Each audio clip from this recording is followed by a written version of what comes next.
What's going on, guys? I hope you're all having a great day. Today we're going to be doing some pretty good preventative maintenance on the truck as we get it ready to make the big road trip from Atlanta to Florida here next month once the truck gets shipped. It's also going to be improving the sound quality of the truck. It's going to sound a little bit better and also help fuel mileage a little bit and lower EGTs. Not that the EGTs are high, but I've heard that this job that we're going to be doing here today helps with EGTs and lowering them just a tad, which is always good no matter if they're high or low. But today we're going to be doing a valve adjustment or valve lash on the truck. I know a lot of you guys have been asking if I've done that since I've been touching the engine a lot lately. Now that I have everything done, now I'll be doing the valve adjustment on it because I've been noticing here recently a little bit more noise coming from the engine bay than normal, a little bit of clicking. It's hard to really explain, but I will be showing you a before and after of the engine bay sound. We'll be starting it up here for just like a minute or two. I don't want it to get hot because of course I'm about to be touching it, but I really want to be able to show you guys kind of what I'm saying. I don't even know if you'll be able to pick it up on the camera, but we'll try our best. By the way, in yesterday's video I said when I was at Home Depot, whoever can guess what maintenance job we're doing today to the truck, you will get a shout out in today's video, but so far no one has guessed it. So I can't give a shout out to anybody if no one's guessed it. This is a few hours after the video, but these are the specs. I'll go ahead and show you this before we show you the before engine sound, then we'll get into the maintenance job, then we'll get into the after engine sound. But here are the specs: top dead center, intakes 10 thousandths, 1, 2, and 4, exhaust 20 thousandths, 1, 3, and 5. Bottom dead center, we're going to do intake 10 thousandths, 3, 5, and 6, and then exhaust 20 thousandths, 2, 4, and 6. You can pause your screen right here, write these down if you need that as well. But we're going to jump right into the before sound of the engine. I'll get these off. And like I said, we're only going to let it run for like less than a minute. I just want to kind of give you guys an idea of that clacking sound. A little bit extra noisy than normal.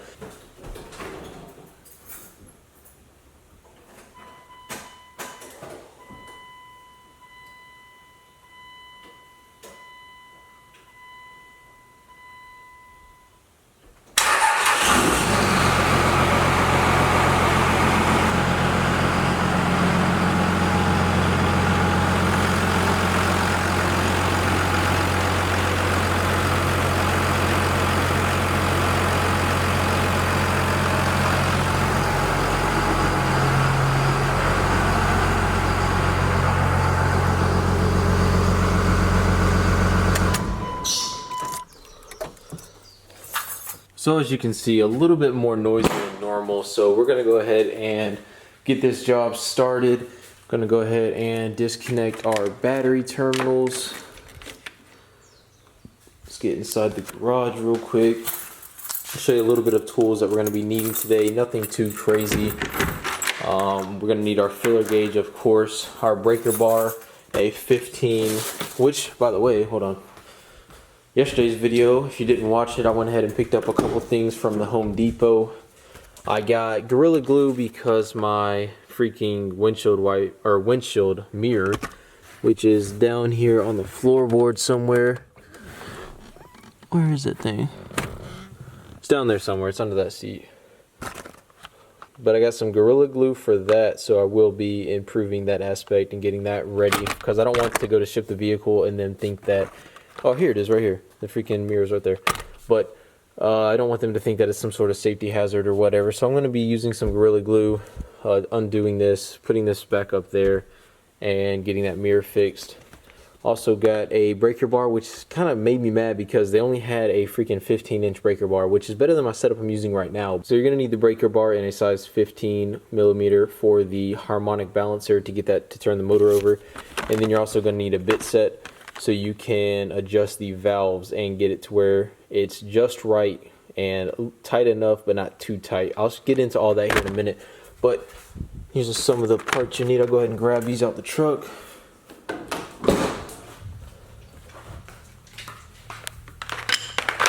This is on the ground. Also going to need, let's see, I got tools everywhere right now. I gotta get this place cleaned up a little bit. So we got our size 15. Go ahead and grab that. I broke my last breaker bar taking off the castellated nut on my old truck, so that is where that went. Let's see, going to need, I believe it's a size 14. Alright, so we got our size 14. My wife came in here and actually messed with all my tools, so My wrenches are scattered all over the place. My tools are scattered all over the place. She was borrowing my toolbox and did not put everything back like she should have. I believe it's a 14. We'll get into that in a second. Also going to need some miscellaneous tools. So the tools you're going to need for this, and I'll work my way left all the way to the right and I'll explain why you need them, is going to be a breaker bar for the harmonic balancer. It's a 15 millimeter in size, so you can turn the engine over and get it top dead center and bottom dead center. Also going to need an inspection mirror to make sure you're top dead center and bottom dead center. Self-explanatory. Then you're also going to need I think this is a 9/16. Yeah, 9/16 wrench, so you can go ahead and get it to stay still while you're tightening it up with the size 5, which we'll get to that here in a second. But I take my cold air intake off. You don't have to do it, but I find it easier to do the cold air intake, or to place a cold air intake out of the way so that I can get the valve cover off easier. So to do that, I just always have a flat head and a Phillips to do that. It's pretty easy. This to get the crankcase breather hose off the clamp, just a good set of pliers. And your filler gauge, of course, to make sure you're at the right specs with your valve lash, size 5 hex bit tool, and then a normal 3/8 drive to get with a 10 millimeter in size to get the valve cover off. I think I hit it all, guys. Juvenile hot, 1,000 degrees. Trying to find a girl that's way out of my league. In the first place and you're second to me. Every single day you know I might have. Alright, so now that we got the valve cover off, we can start getting this breather hose off.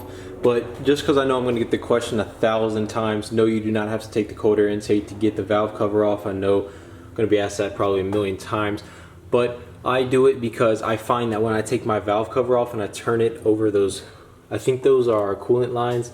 Once I do that, I feel like I scratch the side of my cold air intake. So, you know, I'm just going a little bit above and beyond on this one because I don't want to scratch this nice tubing right here. And also, since this is a new turbo, I took this time to go ahead and check it out, make sure that I have, you know, pretty good spinning still with the turbo, and also just checking all my connector points, make sure everything's good and tight, no leaks. Everything looks really good so far. Check my boots, make sure I'm not getting any bit of boost leakage whatsoever. Now that all that looks good, we're gonna go ahead and take this breather hose off. This is where like the engine dumps all of its oil, leftover spillage oil into that puke case, which my puke bottle is disconnected right now. Video quality is pretty bad because there's no lighting down there, but I'm about to fix all of that really quick. All you need is simple pliers to take that hose off, and then we'll get right back with you once I get that off. Alright, now that we have that off, just a side note guys, it's going to be sitting in here like this when you go to it. This turns counterclockwise, and sometimes these things can be a pain, especially if they haven't been taken off in a while. See if I get this to focus, but sometimes these things can be a pain to take off. I put the bottom end of a 3/8 drive into this hole, and I just put my hand on the top of the 3/8 drive, and I just hit it one good time and it breaks it loose. Then I'll just turn it all the way till it gets to the bottom, or where I can't use the 3/8 drive anymore, and then I just use my hand for the rest. Because I don't know about y'all, it's like a lot of people I've seen on videos doing things like this, they break it loose really easily with their hand, but mine is always super tight. So if yours is tight, that's a little side note for you guys. And by the way, if you're wondering why I'm taking this off, it is so where I can be able to tell if I'm top dead center. Now, this camera isn't the greatest when it comes to engine work because it's not a wide angle, but you see my top dead center mark right here, this line. And then I'm pretty much just gonna go to my harmonic balancer. I know the lighting's pretty bad, guys. I apologize for it, but you get the idea. Just pretty much use this in the mirror, check your line, and make sure they match up. First gonna do top dead center, and then we're gonna do bottom dead center. So as soon as I get that started, I'm gonna go ahead and get my breaker bar, my 15-inch or 15 millimeter socket on there, and then go ahead and go from there. All right, so we just got top dead center perfectly lined up. So once you, with your mirror and your light, find that you're at top dead center, you can go ahead and start adjusting your valves. I'm gonna set the camera up and talk to you guys as I go, but I'm gonna start with the 10 thousandths, 1, 2, and 4 intake. Then I'm going to move into the exhaust 20 thousandths, 1, 3, and 5.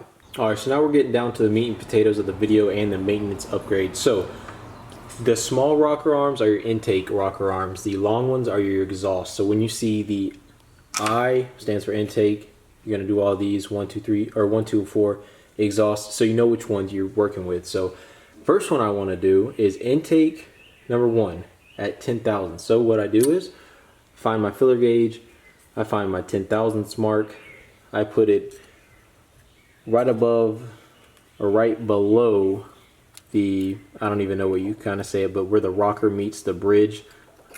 And then I want to slide this. Now see, this is moving way too much. This should grab when it's at top dead center. This filler gauge should be able to grab a little bit, but as you can see, it's not grabbing really at all. Now see this thing, it'll adjust a little bit and it'll pop up.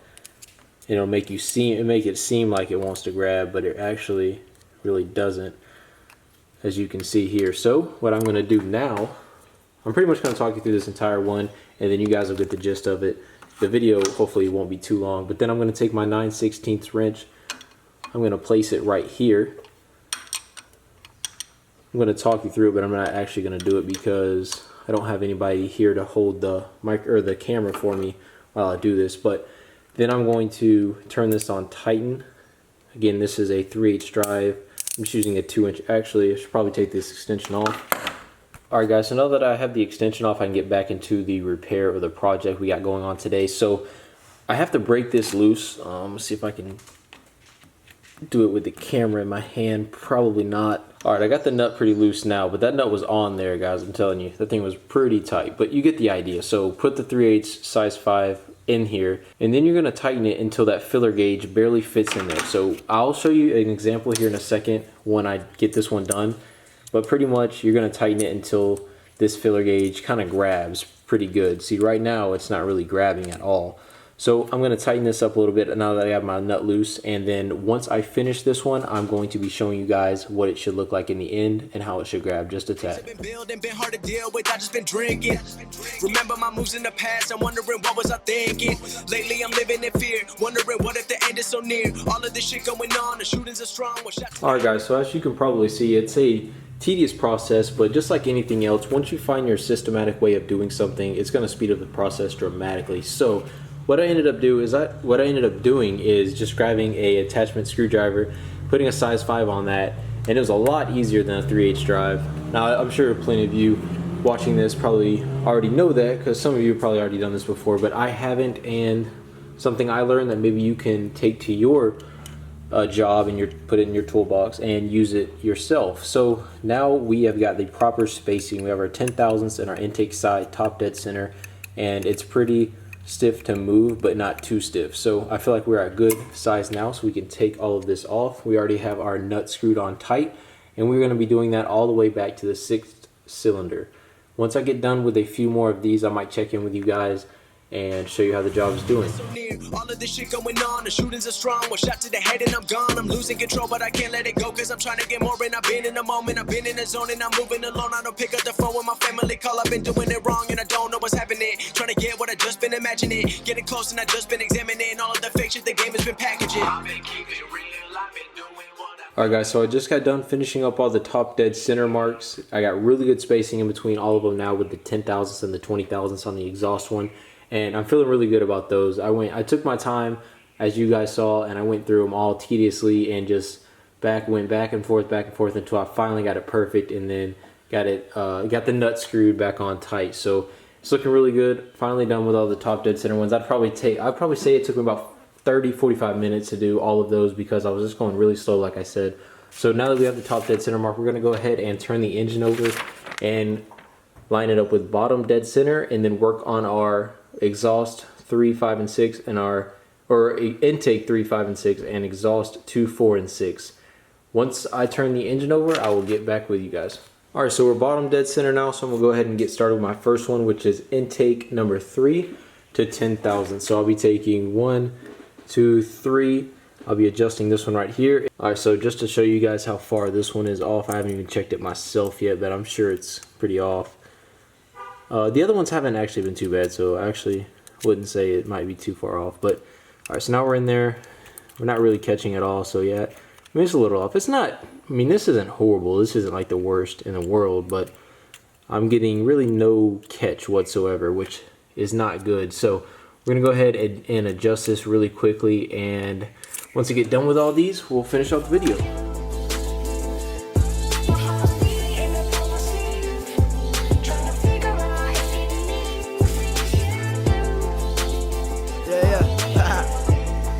Look, never let them tell you you can't do it. it. Hard times, but you're gonna get through it. I promise you, cause I've been there. Alright guys, we are all done with our valve adjustment. I'd say the most loose one was the intake, the 5th cylinder intake rocker arm. I feel like that was the most loose one. And then the biggest pain in the butt one was the 6th cylinder intake one. So most loose one, 5th cylinder intake one for me, and then biggest pain in the butt, 6th cylinder intake one. The exhaust ones were pretty easy, but of course you might have different results. Everything's gonna vary per truck. So what we're gonna do right now is put the valve cover back on, then we're gonna go ahead and throw the cold air intake on and then see if we made a difference. Hopefully it solved the little clacking and noise problems that we were having. I'ma just try again, and I felt pain that I thought it'd never end, but I prayed long and I played my cards, then the stars aligned cause I worked hard. Then God when it threw me a curveball, I still swung, hit a home run, I look fear in the face, I don't run. And last but not least, we're gonna throw our puke tube back on and then start her up. Alright guys, moment of truth. Let's see how it sounds.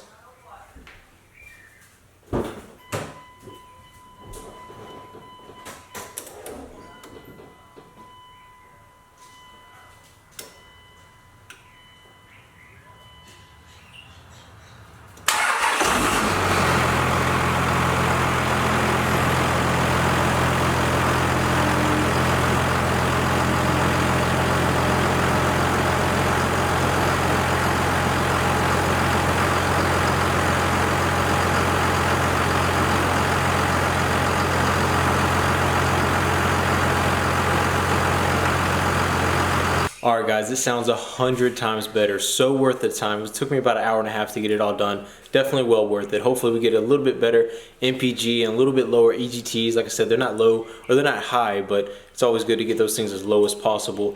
Now I just ordered, now this is all preventative maintenance to have the truck shipped and have no problems on the ride home. I'm picking it up in Atlanta, driving it home to Alabama, Florida area, and don't have any issues. I just ordered oil today. Fully synthetic stuff. It's going to be really good, so be expecting that, and me telling you guys about what oil I got and why I got that oil, why I chose it and everything like that. But I hope you enjoyed the video. If you did, please leave me a like down below. It helps a ton with the YouTube search results and I really appreciate it, and I will see you in the next one.